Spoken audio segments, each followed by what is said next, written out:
முன்னாள் அமைச்சர் செங்கோட்டையன் அதிமுகவிலிருந்து நீக்கப்பட்டதை தொடர்ந்து நேற்று விஜய் முன்னிலையில் செங்கோட்டையன் மற்றும் அவருடைய ஆதரவாளர்கள் தவேகாவில் இணைந்தனர். இதில் முன்னாள் அமைச்சர் செங்கோட்டையனுக்கு மாநில நிர்வாக குழு ஒருங்கிணைப்பாளர் பதவி வழங்கப்பட்டுள்ளது.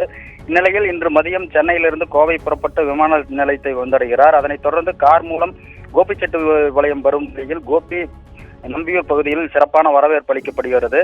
இந்நிலையில் முன்னாள் அமைச்சர் செங்கோட்டையன் அலுவலகத்தில் அதிமுகவில் இருந்தபோது எம்ஜிஆர் ஜெயலலிதா இரட்டை இலை புகைப்படங்களுடன் பேனர் வைக்கப்பட்டிருந்தது.